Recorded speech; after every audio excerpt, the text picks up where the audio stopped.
नमस्कार, स्वागत है आपका बिहार समाचार में। चलिए जानते हैं बिहार की अब तक की सबसे बड़ी और महत्वपूर्ण खबरों के बारे में। सभी खबरें आपके लिए काम की ही होने वाली हैं। तो इससे पहले आप चैनल में नए हैं तो चैनल को सब्सक्राइब जरूर कर दें, ताकि आपको बिहार की हर ताजा तरीन खबरें सबसे पहले मिल सके। तो चलिए शुरुआत करते हैं आज की सबसे बड़ी और महत्वपूर्ण खबर से। बिहार सरकार में मंत्री अशोक चौधरी ने मुख्यमंत्री नीतीश कुमार के बेटे निशांत कुमार की राजनीति में एंट्री को लेकर बड़ा बयान दिया है। उन्होंने कहा कि निशांत को राजनीति में जब आना होगा तब वो आएंगे। तेजस्वी यादव को इसकी चिंता करने की जरूरत नहीं है, बल्कि उन्हें अपनी पार्टी बचाने की फिक्र करनी चाहिए। वहीं अशोक चौधरी के इस बयान के बाद बिहार की सियासत में हलचल तेज हो गई है। वहीं लंबे समय से अटकलें लगाई जा रही है कि मुख्यमंत्री नीतीश कुमार के बेटे निशांत राजनीति में कदम रख सकते हैं, लेकिन अब तक उन्होंने खुद इस पर कोई बयान नहीं दिया है। वहीं अशोक चौधरी का यह बयान उन राजनीतिक चर्चाओं के बीच आया है जिनमें कहा जा रहा था कि जदयू में नेतृत्व परिवर्तन हो सकता है।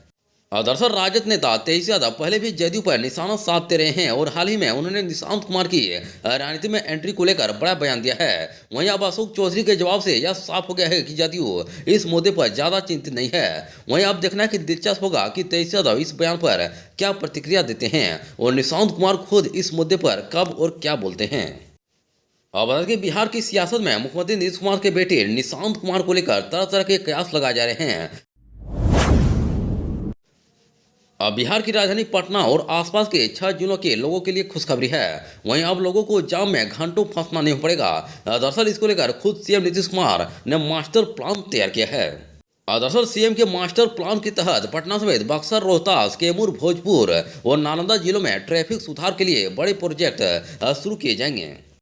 वहीं मुख्यमंत्री ने प्रगति यात्रा के दौरान इन जिलों की सड़कों की हालत को गंभीरता से लिया है और अब सड़कों को चौड़ा करने और नए पुलों और फ्लाईओवर के निर्माण, वैकल्पिक मार्ग विकसित करने और जल निकासी और बिजली तारों को व्यवस्थित करने की भी घोषणा की है। वहीं राजधानी पटना में ट्रैफिक जाम का सबसे बड़ा कारण संकरे सड़कें और अवस्थित बिजली के तार और जल भराव है। वहीं इसे सुधारने के लिए सरकार ने कुछ प्रमुख योजनाओं पर काम शुरू किया है। वहीं दानापुर नेहरू पथ से गोला रोड तक सड़क चौड़ी होगी। इससे दानापुर और बेली रोड क्षेत्र में जाम से राहत मिलेगी। वहीं जेपी गंगा पथ का विस्तार होगा। यह फ्लाईओवर से मोकामा तक बढ़ाया जाएगा, जिससे बाहरी इलाकों से आने वाले वाहनों को वैकल्पिक मार्ग मिलेगा। वहीं इसी तरह की व्यवस्था बाकी जगहों पर भी होगा और जाम से निजात मिलेगा।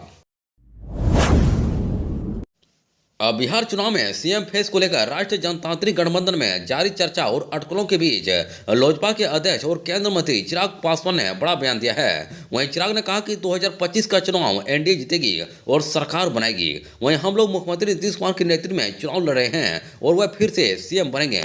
वहीं नीतीश के बेटे निशांत कुमार की राजनीति में एंट्री को लेकर नेता प्रतिपक्ष तेजस्वी यादव के आरोपों को सिरे से नकार दिया है, जिसमें उन्होंने कहा था कि बीजेपी और जदयू के कुछ नेता नहीं चाहते कि निशांत राजनीति में आए। वहीं चिराग पासवान ने जवाब देते हुए कहा कि उनको क्या पता, अगर इतनी ही जानकारी है तो बैठ जाएं मुख्यमंत्री के साथ, बताएं क्या चल रहा है वहीं क्या नहीं चल रहा है। बिना सिर पैर बातें करना कोई मतलब नहीं है। ये फैसला व्यक्ति विशेष को लेना है। उनको राजनीति में आना है, नहीं आना है और कब आना है, कैसे आना है, यह निशांत जी को फैसला लेना है। वहीं अगर वे राजनीति में आते हैं तो हम लोग जरूर स्वागत करेंगे। वहीं नेता प्रतिपक्ष की बड़ी जिम्मेवारी है। इस तरह की बातें करना और भ्रम फैलाना उन्हें कतई शोभा नहीं देता है। पटना मौसम विज्ञान केंद्र ने बिहार में 1 और 2 मार्च को बारिश की संभावना जताई है। वहीं मौसम विभाग के अनुसार एक नया पश्चिमी विक्षोभ पहाड़ी क्षेत्रों में प्रभावी होने वाला है, जिसका असर बिहार में भी देखने को मिलेगा। वहीं अगर यह विक्षोभ ज्यादा प्रभावी रहा तो अधिकतम तापमान नियंत्रित रहेगा, जबकि न्यूनतम तापमान में बढ़ोतरी हो सकती है। मौसम विभाग के अनुसार 28 फरवरी को बिहार में कई जिलों में बादल छाए रहेंगे और हल्की बारिश होने की संभावना है। वहीं हवा की गति 30 से 40 किलोमीटर प्रति घंटे रहने की संभावना है। वहीं जिन जिलों में बारिश के आसार हैं वे इस प्रकार हैं: पश्चिमी चंपारण, पूर्वी चंपारण, सीतामढ़ी, शिवहर, मधुबनी, सुपौल, अररिया, किशनगंज, कैमूर, औरंगाबाद, रोहतास, गया, नवादा, जमुई, भागलपुर और बांका। बिहार में जमीन सर्वे को लेकर हर दिन कोई ना कोई नया अपडेट निकलकर सामने आता रहता है। वहीं इसी कड़ी में अब जो अपडेट सामने आया है उसके मुताबिक अब दाखिल खारिज में अफसरों की मनमानी नहीं चलेगी। और जानकारी के मुताबिक बिहार में छोटे मोटे कारणों से लंबित दाखिल खारिज के मामलों का निपटारा 31 मार्च तक हो जाएगा। वहीं विभाग की समीक्षा में यह बातें सामने आई कि भूमि सुधार उप संवाददाता की ओर से दाखिल खारिज मामले में अब बिना मेरिट पर विचार किए लंबे समय तक लंबित रखा जाता है, जो उचित नहीं है। दरअसल विभाग का मानना है कि कई छोटे मोटे कारणों की वजह से अंचल अधिकारी द्वारा दाखिल खारिज के मामलों को अस्वीकृत कर दिया जाता है। वहीं आवेदन भरने के समय गणितीय या लिपिकीय भूल हो जाने या ऑनलाइन जमाबंदी जहां से रकबा घटाया जाना है उसमें त्रुटि हो जाने जैसे कारणों से बड़ी संख्या में आवेदन अस्वीकृत होते हैं। वहीं ऐसे मामलों के लिए 30 दिनों के भीतर DSLR के न्यायालय में अपील का प्रावधान है। और रेल यात्रियों के लिए बड़ी खबर, हाजीपुर से गुजरने वाली कई ट्रेनों का परिचालन 2 दिनों के लिए रद्द कर दिया गया है, जबकि कई ट्रेनों को परिवर्ती मार्ग से चलाया जाएगा। और दरअसल हाजीपुर के रास्ते गुजरने वाली कटिहार, सोनपुर, मेमू और बरौनी पाटलिपुत्र सहित 4 ट्रेनों का परिचालन 2 दिनों के लिए रद्द कर दिया गया है। इसके साथ ही वैशाली एक्सप्रेस, अवध असम और जनसाधारण सहित कई ट्रेनों का परिचालन परिवर्ती मार्ग से किया जाएगा। मुख्यमंत्री सचिवालय के संवाद कक्ष में आयोजित नियुक्ति पत्र वितरण समारोह में कुछ ऐसा हुआ, वहां मौजूद सभी लोग हैरान रह गए। वहीं सीएम ने कार्यक्रम को संबोधित करते हुए मंच पर बैठे शिक्षा मंत्री को सबके सामने खड़ा कर दिया। दरअसल बिहार में इस साल के अंत में विधानसभा चुनाव होना है। ऐसे में मुख्यमंत्री नीतीश कुमार सभी बचे हुए कामों को चुनाव से पहले खत्म करना चाहते हैं। वहीं इसी कड़ी में मुख्यमंत्री सचिवालय के संवाद कक्ष में नियुक्ति पत्र वितरण समारोह का आयोजन किया गया। वहीं मुख्यमंत्री ने साक्षरता परीक्षा में पास 59,000 से अधिक विशिष्ट शिक्षकों के बीच नियुक्ति पत्र का वितरण किया। वहीं इस मौके पर मंच पर सीएम नीतीश के अलावा शिक्षा मंत्री सुनील कुमार और डिप्टी सीएम सम्राट चौधरी और उप मंत्री विजय कुमार सिन्हा और मंत्री विजेंद्र प्रसाद यादव समेत अन्य मंत्री और अधिकारी मौजूद थे। वहीं नियुक्ति पत्र वितरण करने के बाद सीएम नीतीश कुमार ने कार्यक्रम में मौजूद लोगों को संबोधित करना शुरू किया और सरकार द्वारा अधिक से अधिक लोगों को नौकरी और रोजगार देने की बात कही। अब बिहार के राशन दुकान पर अब मनमानी नहीं चलेगी। अब बिहार में राशन दुकानों की निगरानी अब इस ऐप से होगी। वहीं खाद्य एवं उपभोक्ता संरक्षण विभाग के अधिकारी 1 जनवरी से इसी ऐप के जरिए निरीक्षण करेंगे। इसको लेकर विभाग के मंत्री PDS प्रकाश ऐप का लोकार्पण किया। इसके अलावा उपभोक्ता जागरूकता विवरणिका तथा आपूर्ति पदाधिकारियों की सिविल लिस्ट पुस्तिका का विमोचन भी किया। अब PDS प्रकाश ऐप से जन वितरण निरीक्षण प्रणाली को प्रभावी और मजबूत बनाने में मदद मिलेगी।